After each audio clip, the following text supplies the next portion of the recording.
Hi everyone, and welcome to another edition of Leadership Revealed. And I'm absolutely thrilled to invite Joel Levy with me. Now, just a brief introduction. Joel is an author of more than a dozen books on science and history, including Newton's Notebook, Psychology for Busy People, and Why We Do the Things We Do. And he's just written a new one, which we're going to give a real plug and some links in the description below, called Nuclear Accidents Meltdown. So Joel has appeared on national television, numerous local and national radio shows. He's got a BSc in biological sciences and an MA in psychology. And today, amongst other things, we're going to be talking about behaviour in leadership roles and the psychology of building a business. So without further ado, Joel, thank you so much for spending your time and joining us today. Thank you for asking me. No worries. So just for those guys who haven't heard of you, I mean, this is a bit of a shameless plug. I've read one of your books, Why We Do the Things We Do. I've had that for a couple of years now. It's a fantastic book. But for those who don't know you, can you just give us a little bit of an idea how you got started, who you are, what you've wrote, that type of thing? Sure, yeah. So I'm an author and I mainly specialise, as you already discussed, in history and science, and particularly the history of science. And I guess my main thing is to make quite potentially complex issues accessible. And so, you know, my books are all for a general readership. And the one that you were just talking about, Why We Do the Things We Do, is a prime example. It's not very long, you know, and it's separated into short chapters which are presented in the form of questions, and then I kind of try and answer them. So it's things like, you know, why do we dream, or what makes us happy, or things like that. And so the idea is to answer those with the benefit of you know, what psychology says, what the science says, throw in a few bits of evidence from studies, and just, you know, so to make the scientific knowledge there accessible. And so that's this book specifically. That's generally true of all my books. Yeah. Mm-hmm. So with the process of writing such a book, especially when it's, you know, it can't just come from your head straight up to a paper, you've got to do all that research. What's the process behind? Does it take a hell of a long time to write something like that? I mean, it's a bit like being a student, you know, and you know, yourself, you know, that you're doing lots of study now as an adult. You know, you have to do, it's a lot like being a student. You go and you do a bunch of research and then you write it up. I mean, it's good to be targeted, which is why having a structure like I was discussing with the questions is quite good, because it helps to direct the way that you do your research and the way that you then, you know, write down what you need to know. I mean, this book is a bit different. A lot of my books are a bit more narrative, say. So the latest one that you kindly plugged for me, Meltdown, which is about nuclear accidents, is a lot more narrative. This one's more of an overview of science, but what is a general thread is that I like to try and explain things like basic principles. It sounds a bit boring, and you know, I try and make them interesting. But what particularly I like to try and do, because whenever you start looking at any science or history of science, you get these really interesting nuggets, the kind of thing that, you know, if you had did you know that, you know, thing on Twitter, and you come across those all the time when you start doing research. So I think when you've been writing as long as I have, then you have a bit of a nose for them, a bit like a wild boar looking for truffles, and you try and, you know, drop them in. So there should be a few things in here. For instance, I'm trying to think of some off the top of my head, but you know, just really interesting studies. You know, I'm trying to think of. So, for instance, I was obviously rereading it a bit in preparation for talking to you, and it's just history, classic studies. I was very interested to read about. There was one that shed light on sort of racism, for instance, and this is in the 1950s America, where there's a lot of racism in civil society. And they did a study that looked at black and white coal miners in Pennsylvania, and they found that when they were below ground, working in like the heat and the danger and the, you know, dirt and the close confines underground, all those racial distinctions disappeared, and they didn't even notice them. And as soon as they came back above ground, those kind of social strictures reasserted themselves, and they started to show quite, you know, racially biased behavior. And it's just, you know, little nuggets like that. That's a fascinating little study, which I'd never heard of until I was sort of researching this book or something. So I've got to try and drop things in like that. Yeah, that's fascinating. I mean, the world of psychology is a complex subject, so the fact that you're trying to simplify it can help us in all manners. And I suppose in business, understanding other people and the psychology around it can really help us improve our business. Yeah, I mean, there's and that works on several levels. On the most basic level, it's helpful to know perhaps about inbuilt cognitive biases that we all have, which might, cause us, which might mislead us, or I'm sure that you must have seen a lot of evidence of people making mistakes, or maybe errors of judgment, or rushing into judgment, things like that. Hopefully, if you're a bit aware of some of those biases, you might be better able to guard against, for instance, making mistakes, just as an example. But there's different levels as well. At a higher level, the more that you are able to understand your own emotions and thoughts, then the better able you are to regulate them, and the more effective you're going to be just as a person, but I'm sure in business as well. And I'm sure there's lots of quite specific ways that, for instance, that if you're happier, for instance, you'll be more productive, just as a very general rule. And so, psychology has a lot to tell us about happiness, especially nowadays. It's quite a hot topic in psychology, and I believe that you know this better than anyone, because I understand you're studying it in particular, that this sort of idea about emotional intelligence and what they call optimal psychology or positive psychology, a real buzzword in psychology at the moment, because traditionally psychology wasn't very focused on, it was more of a kind of dysfunction model and a disease model and a what's wrong with us model, and looking at things like that. And one of the pioneers of positive psychology talks about building what's strong instead of fixing what's wrong. And so there's this idea that actually that's what psychology ought to be, at least as much about helping to develop healthy well-being and healthy people, and as a tool in everyday life for us to help, to, in the same way that you might exercise your body, and then optimal psychology can help you to build a better life, I suppose, in that sense. I mean, they're quite lofty ideals, but they obviously have quite specific practical applications, I think, in day-to-day life as well. Yeah, as soon as we started to focus in on the people and within our business, and to employ 60 odd staff, and create that culture and understand what motivates people. So you've got Maslow, you've got Aldous Hertzberg, McClellan, you've got all these behavioural scientists who pretty much just ripped off Maslow. But the fact is that they've got their own version of it. I think Maslow called it self-actualization. It was attainment, ambition. It's progressing towards a goal. Yeah, that's what there's a lot of words for it. Yeah, and you can talk about flow and peak experiences and all that. I mean, I find Maslow quite interesting. I remember reading this I was very struck by a very slightly damning, dismissive assessment of. They were discussing, that how he's very popular with undergraduates. Undergraduates, and I remember this myself when I did psychology. As soon as you get in there and you're like, oh, I've never heard about hierarchy. What's this about hierarchy of needs? This is what Maslow's hierarchy of needs is, a kind of model that he built of motivations in psychology. And he started off with like basic ones, like we've all got a need for like shelter and sustenance, basic things to keep us alive. And then you get to higher ones like companionship and stuff. And then as you go up the pyramid to the peak, you get to really lofty ones like self-actualization, like becoming a fully fulfilled person and all that, which obviously, they ring true. And of course, when you start learning about it, you're like, hey, this is brilliant. This is so true. I really love this. This is really, and it feels positive. It makes you feel, like it could be a tool for better living. Exactly. So that's why it's positive. But then the question arises, psychology wants to be a science. It's meant to be the science of mental behavior, the science of the mind, and of thought and behavior. And, so then you have the question, well, is this a science or is this just philosophy, or is it even philosophy? Is it just like, is it kind of slightly glib self-help speak? And there is that danger.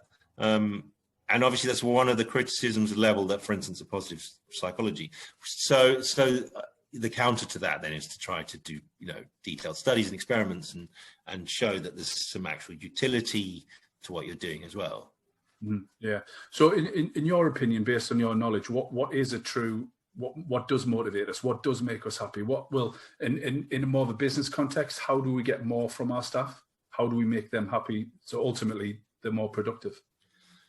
Yeah, I mean, the thing is, I'm going to end up talking about some quite vague things, which aren't really to do with the bottom line. And I don't run a business personally, so I've never had to resolve the tension between the high-minded ideals of fostering happiness and fulfillment in your staff against the bottom line, because it's all very well saying, well, it would be great if we could give everyone like a duvet day once a week, or send them on all these courses that would make them better. But then obviously you have to pay for that, and is your business going to survive? Is that a working business model? So I have to be careful. I'm not. I wouldn't offer myself as a guru in that sense. You'll have a much better idea of the realities of this than I will. But I mean, where do it's hard to know where to start. Do we talk about different types of happiness? I mean, I think it's quite interesting to focus on, again, we're talking about the optimal psychology here, about different levels of happiness. And there are different models that have been talked about. So one that I think is very instructive is the sort of, there's 3 levels of, I mean, and in fact, sorry, just to say that in optimal psychology, they sometimes prefer to talk about things like well-being rather than happiness, because happiness is such a loaded word, and it's not necessarily what they're talking about in the most glib, superficial way. It's not about happiness, it's more about well-being. So there's 3 levels of well-being. You can talk about subjective well-being, individual well-being, and group or community well-being. And those correspond to 3 types of happiness, which psychologists and philosophers talk about, which is 3 kinds called hedonic, eudaimonic, and civic. So hedonic, as in hedonism, is your most basic level. It's about pleasure. So and that corresponds in a way to subjective well-being. So what gives me subjective happiness is fulfilling desires and the most obvious sort of forms of pleasure, like eating a nice meal or doing a fun thing or whatever. And then we get this what's called eudaimonic, which is from a Greek sort of root, which is something Aristotle used to talk about, which is the contentment or well-being that comes from living a right life, from fully using the faculties that you've got, that as a human, that you're, I mean, in the ancient Greeks thought about it as living in accordance with the way you were designed to live, if you like, that humans were supposed to live. So if you were the most human you could be, which meant reasoning, which meant being, a reasoning person rather than just overly, purely emotional or brutish or whatever person, then that was virtuous in its own right, and then that led to happiness. So in our context, we can see that as what we might talk about being fulfilled and being self-actualized, which means like making the most of your capabilities, not letting opportunities slip, not prevaricating, and so it involves things like working hard, say, which is kind of counter to hedonic pleasure. Hedonic pleasure might seem like it's about pleasure in the moment, and having to work really hard is not much fun, obviously.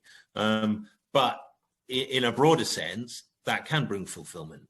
And then the highest level is what kind of civic or community sort of well-being. And then that's things about giving back to the community and being engaged with your community, and so being a good citizen. And a lot of that's about altruism and things like that, which again, they might have a cost to you as a person.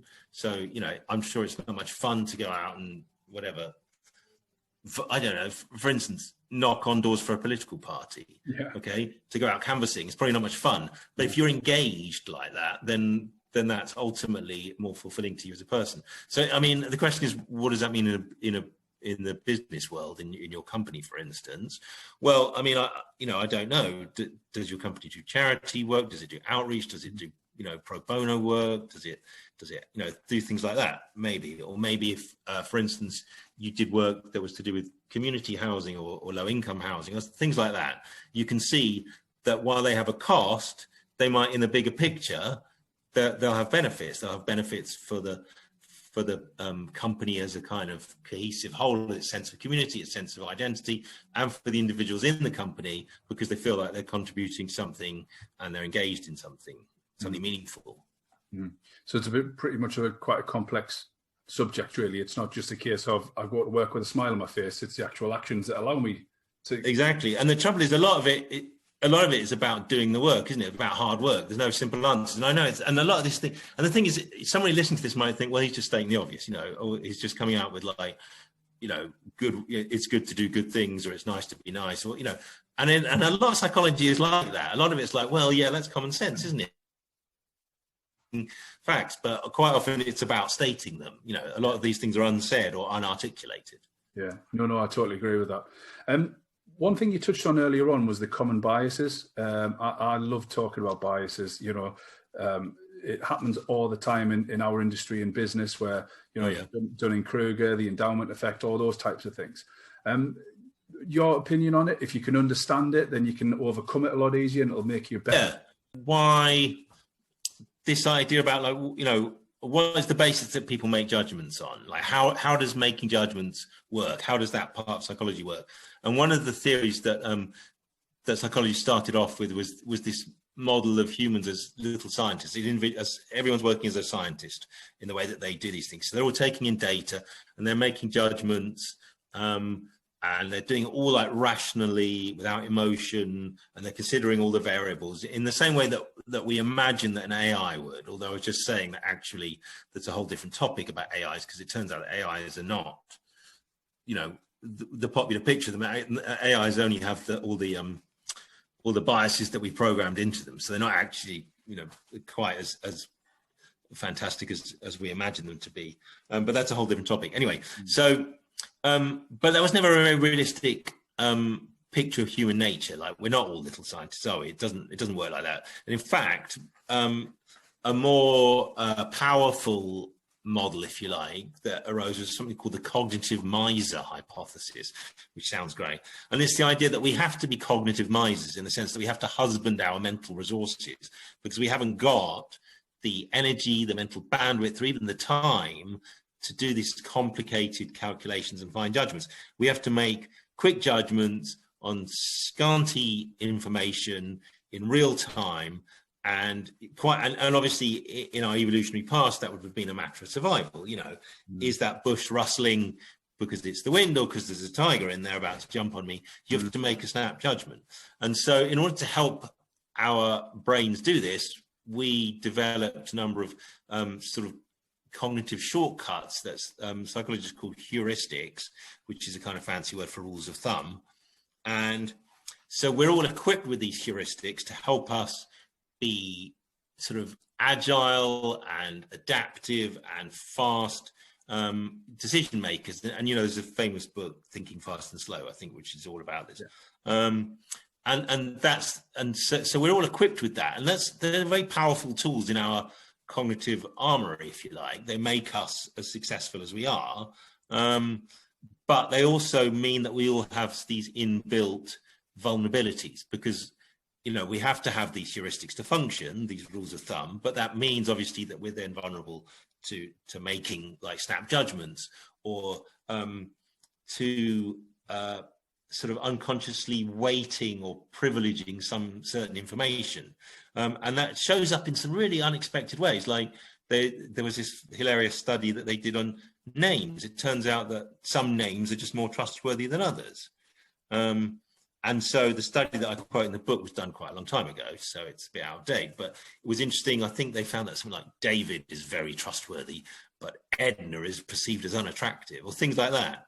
And so and obviously it's a bit rough if you're in business, you can't change your name, can you? And it might be that, I don't know, there could be, if you did a study, you might find that, I don't know, that Nigels are less successful than Johns, for instance. I don't know. Yeah. But it's just that kind of thing. It's silly, isn't it? We shouldn't make judgments based on people's names, but we do. Another powerful factor that really influences people's judgment of other people is something called facial symmetry. So how symmetrical someone's face is can really dramatically affect how trustworthy we find them. And what's extraordinary about this is how quickly that judgment is made. So it's within, I think it was, what's the figure? I wrote it down to there, 38 milliseconds, right? Which is hard to, to explain, like as a meaningful gap of time, just, in ordinary life. It's a very short period of time. It's probably faster than you can blink. Mm. We've already made a decision about someone just based on their face, never having spoken to them. We don't know anything about them. And so that really makes us, and you can see that makes us vulnerable then, doesn't it? If we're making snap judgments like that based on people's faces, then are we really giving them a fair shake? And then you start factoring all sorts of unconscious biases, and you can see why, some of the reasons that we have problems. Like this facial judgment thing is an example of what psychologists call the primacy effect, which is, again, a fancy way of saying the first impressions count.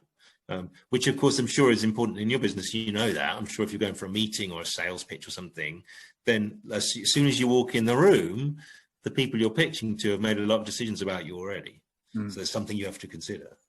It's actually really interesting because there's a lot of various forums that I'm a part of. And one of the questions is, should we go in as dressed smart as in a suit, like old fashioned, or should we go in as an open neck shirt or whatever? And some people say, I'll go in my shorts. And, you can't go in your shorts and expect, yes, that might make you feel comfortable. You might be on top of your game because you feel comfortable, but it's not about you. It's what about other people that they're going to be making Well, and I guess you need to know your audience, don't you? I mean, I guess if you're going to pitch to some cool, trendy, web company on Old Street, then maybe it would be a good idea to turn up in shorts. But if you're going to pitch to some, Coots investment bank, then you probably want to go in a suit and tie, don't you? So. Yeah, horses for courses. Yeah, and we touched on emotional intelligence, and I know before we started the recording, I've got a big fascination with it, and emotional intelligence. And can you just give us a little bit more of an understanding about what it is, so some people might not have heard about it or don't know much about it, and how that can interact in our daily lives? Yeah, so I mean, intelligence obviously is quite a traditional and important focus of psychology, and there was always a lot of debate about what is intelligence, how can you measure it. Most people have heard of IQ, which stands for intelligence quotient, where the idea is that you give someone a battery of tests, quite often on quite abstract things like spatial rotation, like imagining what a shape would look like if it was rotated slightly and things like that. And the idea then is you're measuring people's cognitive skills and you compare it against a sample of other people of similar age, for instance, and then you try and work out, you calculate how close to the average they are, if they're above average, and you work out their IQ. And so then there's a lot of reaction against that. Well, there's a famous saying that IQ only tests the ability to do well at IQ tests, for instance. Now that's a bit of a fallacy, but a lot of people, I think, right from the beginning, felt that that the use of things like IQ was missing important variables and important aspects of human intelligence. Emotional intelligence is an obvious one, but it was quite interesting. I remember reading that someone was pointing out that, like, intelligence with being good with your hands, for instance, is another thing that we don't really think about, but maybe that should be a type of intelligence. Anyway, but so emotional intelligence is, it covers a lot of ground. It's about intra and interpersonal intelligence. So intra, like within yourself, is about whether or not you can recognize and monitor and control and manage your own emotional states. And then interpersonal is about how you relate to other people. So it's how you can do the same, how you recognize other people's emotional states, how you can maybe manage them or respond to them more effectively. And I'm sure, we all know in our lives, people who, for instance, don't seem to understand why something that they've said casually is upsetting to somebody else, whereas someone else is very good at talking to someone who's upset and making them feel better and stuff. And you can see there in emotional intelligence in operation. And I'm sure, again, that everyone will know someone who's really clever, but just seems to be really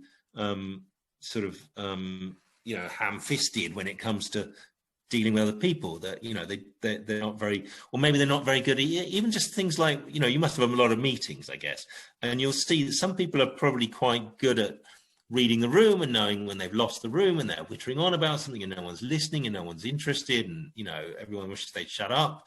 Whereas other people might start making a long-winded point, but then they'll bring it back because they'll be able to read the room better. Well, that's an example of emotional intelligence in operation. Yeah, I've got to say that the best employees that we've had have unwittingly had higher levels of emotional intelligence. The communication skills have been fantastic, but also, as you say, Joe, being able to read the room, to being able to understand when people are upset or they're angry or they're paid off or whatever it is, and then just adapt and evolve the conversation to suit that person. And yeah, sometimes know when to be quiet. Yeah, well, and so you can see, and so a high EI is a good term, isn't it? It's sort of, or EQ, I think. Yeah, emotional quotient is something that they throw around as a kind of counterbalance to IQ. But you can see how that's obviously going to have beneficial effects in, or it could be beneficial in business. Yeah. Yeah, and Daniel Goleman, most famously, I know he didn't come up with it, but he's the one that sort of brought it. Yes, he wrote a big bestseller about it. I mean, and so one of the open questions is, can you train yourself to become more emotionally intelligent? I mean, it's the question about IQ as well. Can you we can all train to get more knowledge. Can you train to become more intelligent? Maybe not. And so there's a similar question about emotional intelligence. Is it just something you're naturally gifted with and you can't change the level that you have? And I mean, I certainly think, anyone who studies something like, there's a popular type of therapy called cognitive behavioral therapy. And one of the reasons it's popular is because it teaches people quite simple tools for helping themselves by, say, monitoring their own thought processes and behaviors and making simple changes. And anyone can learn that. And then as soon as you do that, then I think you are learning tools. And I think in that sense, there's some quite simple things you can do to improve your emotional intelligence, or at least maybe to make the most out of the emotional intelligence that you have. I mean, intelligence is a potential, isn't it? We don't all fulfill it. And I think that's the same is true of emotional intelligence. Yeah. I can definitely speak from first hand that, being in business about 11, 12 years now, and when I first started, I was very ham-fisted, to use your word, bull in a china shop. And I know that didn't stand us in good stead. And the longer you go and the more meetings you have, and, you might be really frustrated in a meeting that things aren't going your way, but instead of just acting out of, spontaneously, you just sit back and just take it all in and just not make the decisions or say things that can, really get you in hot water. So I think emotional intelligence, it can happen. Whether it can be learned, like, classroom and in a short space of time, you can get better. I'm jury's out on that for me, but you can definitely evolve. But see, I mean, it's interesting what you just said, though, touches on another difficult area of, which is related to this about psychology and business, which is this idea. I have a thing in my book about, there's a chapter called "Do Nice Guys Finish Last," and it talks about this idea about, to what extent do certain traits, which maybe are not very positive traits, actually stand you in better stead in business. And one of the most striking things is this study that that showed that there's a personality trait called agreeableness, where people who are at one end of that dimension are very agreeable. As you might say they're highly emotionally intelligent. You might also describe them as pushovers or walkovers, for instance. Whereas people who are disagreeable, obviously that sounds negative, but then maybe they are hard-nosed, maybe they don't take any crap, all that kind of stuff. And there was some fascinating study that showed that that low agreeableness correlated very strongly with being higher earning, and that the less agreeable you were, the more you earned. And so again, that obviously goes to a lot of fairly, of truisms, if you like, of cliches about business. The guy that is the pushiest will do the best, and people who are trample over other people will get to the top and stuff. And so there is this tension, and so there does seem to be some evidence that that's true. And again, you must have seen that a lot in your business, that there must be some people who maybe are not very savory characters who've done really well. Oh, absolutely. I think the agreeable thing is a really interesting one. I think that people ruthless is another one. So some people, successful people, are very, very ruthless. They work within morals and ethics, but they just pounce on an opportunity, or you could say they're a little bit predatory in terms of the way they act. They're not, screwing people out of money or kicking people out of homes or houses, but when it comes to business, they are making those hard decisions that other people might wince a little bit and go, "Oh, really? You did that?" But at the end of the day, they're successful and they understand to get to the top. And it's the same with sports people. You've got to be selfish. You've got to be me. And Arnold Schwarzenegger's a one I quote all the time, where his father unfortunately passed away and he missed the funeral because he had to train for a competition. I'm not suggesting that normal people are like that, but in his world, to get to the top, and let's be honest, he did. That's what he had to do to get where he wanted to be. Yeah. Well, so then we end up with this tension, don't we, between all the kind of touchy-feely stuff we were talking about, like, oh, it's good to be emotionally intelligent and stuff. And then the other side of the coin is this. And to take it to its extreme, there was a lot of fuss a few years ago, and there was a book about, what was it called? I can't remember what the name of the book was. Oh, the psychopath. Sorry? Was it the psychopath test? Yes, exactly. Yeah. Well, there's a John Ronson book, which is really good. So I think he talks about how, but then there was a whole film about how corporations are like psychopaths as well. If they were people, they'd be psychopaths. But also about there is evidence that a lot of high functioning psychopaths are the people who are like captains of industry, and that's how they got there. And we don't recognize them because they're they're high function. They're not out murdering people. They're not serial killers, but they do have a lot of traits of psychopathy, which are things like lack of empathy for other people and, stuff like that. And actually that stands you in really good stead. So psychopaths, for instance, could be very emotionally intelligent because they're very good at manipulating people. They can understand, what might make someone upset. They just don't care if they do it. For instance. So emotional intelligence, I suppose, illustrates for us that emotional intelligence doesn't have to mean being a great guy. It just means being able to understand and maybe to monitor and to understand and to manage emotions, including other people's emotions, very well. So that obviously, like all these things, it could be good or bad. Yeah. Well, there was that famous interview with Jordan Peterson and Kathy Newman where he was talking about why agreeable people, which tend to be more females, tend not to get more pay rises because they agree when they get told, or they don't fight for it when they get told, no, you're not getting the pay rise. Men are a bit more aggressive, a bit more testosterone, and they tend to get more. And that could be one of the reasons why men are getting paid more than women in certain industries. Yeah. I mean, that's obviously that. I think there's a lot of evidence, isn't there? Exactly that. And that women suffer more from imposter syndrome and stuff like that, which is, I guess, is another aspect of this, isn't it? Is that this kind of slightly misplaced or over-egged self-confidence that men have is an expression of less, maybe exactly of lower agreeability. Yeah. We won't go down that route because that never ends well when you start talking about that sort of stuff. Joe, last question, just a signature question. I really enjoyed this, by the way. What is leadership to you, and how can we use psychology to improve it? Oh, that's a tough one to me.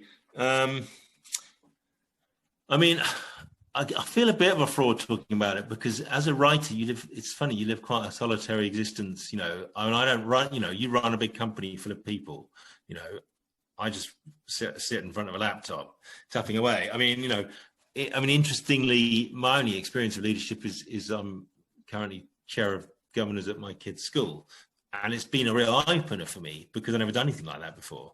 And so, I mean, just so in a way, that's my tiny sample that I'm drawing on, really, to start pontificating about it. But I guess it's a lot of the things we've already talked about. It's about